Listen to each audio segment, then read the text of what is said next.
Afternoon, ladies and gentlemen. It's Eric Coffin. I'm speaking to you from the November 2018 edition of the Metal Investors Forum.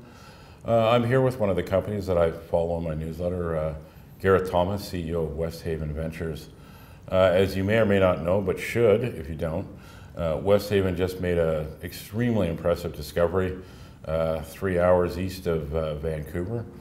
You want to just give people a rundown on the holes that you just reported, and then we'll talk a little bit about the belt, because you've got a very big land position. I mean, this belt is really something you guys had to yourself for a long time. Sure, yeah, I'll talk first about the discovery hole, which was 1814, SN 1814, which was 17.7 meters of 24.5 grams per ton gold. And then 100 meters step out to that was hole SN 1815, which was 46.2 meters of 8.95 grams per ton gold.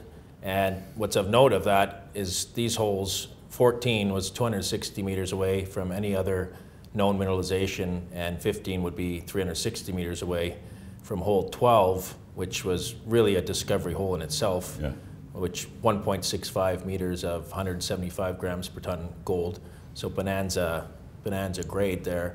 So we knew we were getting into something pretty interesting from hole 12. Well, even if you go back to hole 3, it was a big jump from what we were used to seeing when we drilled almost 18 meters of almost 4 grams, which was, we're used to half-gram material. But we always knew we were inching closer to finding this, which is ultimately probably even beat our expectations, which is it's great. Yeah, I think it's fair to say beat most people's expectations. You don't get 45 meters and 9 grams that often. No. Now, you guys have been working away and working hard and pushing things, advancing things in the Spences Bridge Gold Belt, as it's now called, for 6 or 7 years now. Now you've got this discovery. Now that you've got that, and you're looking at these great high-grade holes you just drilled. Does that change?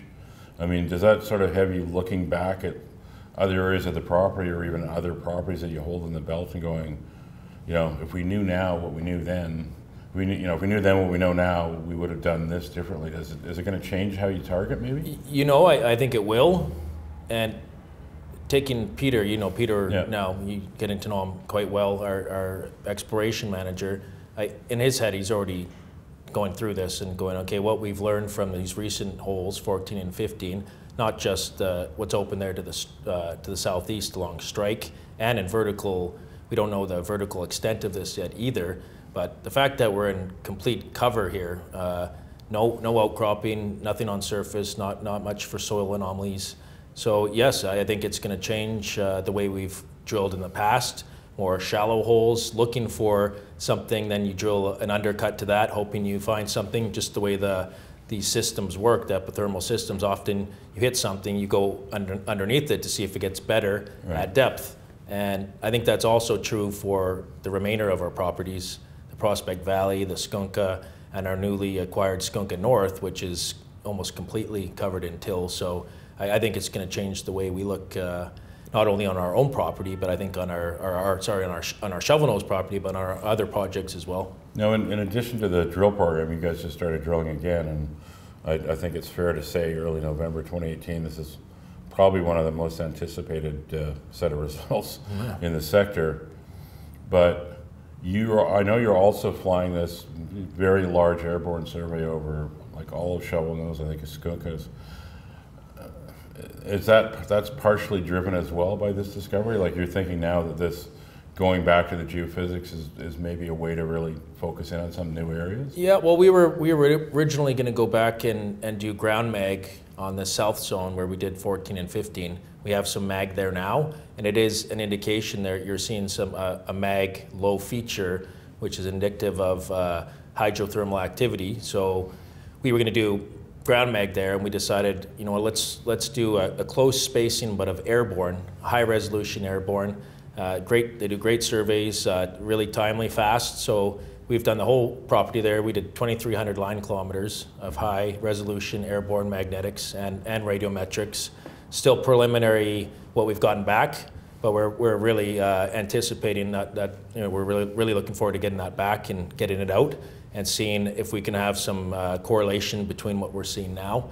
And then, as you mentioned, we also did Skunka and Skunka North. Right. But I should note on Shovel Nose itself, over 2/3 of the property is still very underexplored. Yeah, because really everything you've done, all the past drilling, most of all that stuff is kind of in one, yes. kind of in the northwest corner of the property. Yes. Yeah. The rest of it you really just still need to get to. Yeah, exactly. So we're I mean, I know Peter's he's done a lot of work out there. Even as we're drilling, he'll go out and poke around and prospect and do some. We got soil samples that he's taken from the summer. We're still hasn't been put in the lab yet, but obviously his priorities on the drill. But he's excited about, especially what he's seen preliminary on this mag. So it could open up. There could be multiple. I'm not going to use the word deposit, but there could be multiple areas of interest on this property alone. And one thing worth mentioning, and that for people to realize if they don't know the company and the project is, people think BC going into the interior, long winters, lots of snow, yada yada. Most of your projects in this belt, and Shovel Nose particularly, is essentially a year-round project when it comes to drilling and stuff, right? I mean, you can. Yeah, I mean, you've been up there. We drilled Shovel Nose last year till December 12th, and for the area of Shovel Nose in particular, we're outside of the rain shadow. We're in that rain shadow where you're getting a lot of rain up in that Coca Hole by the connector, right. Or sorry, by the toll booth. But where we are, we're almost in a semi-arid, so you do get snow. You get up to 4 feet of snow, but when we're 5 kilometers off a major road that's plowed, right. For the drillers, they plow the road when it snows, and for them it's nothing. It's easy. So for them, they're happy to work as long as the drillers are okay to work all year round.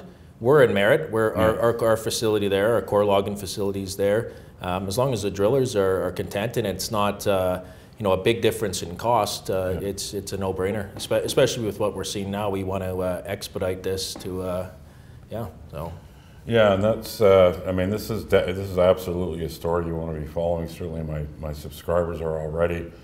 One thing I will note too is that I have to say I'm impressed that having drilled these 2 really impressive discovery holes, along with some good holes earlier, Westhaven isn't fooling around here. I mean, I'm impressed that they're essentially all of the drilling that they laid out for this program. These are all 100-meter step outs, and not to use any, not to say resource or anything like that. Let's just call it a zone. But if you've got widths like they've been drilling, and you're doing step outs that large, a zone like this can potentially grow very fast. And if they're lucky enough to have that happen in upcoming holes, I think this is going to be one of the big stories of the sector. It's already won a little bit, but I think it'll get a lot bigger if they're hitting on these holes. So I'm really glad you came by to give us a rundown. My pleasure. Thank you very much for having me. Okay, thanks for coming.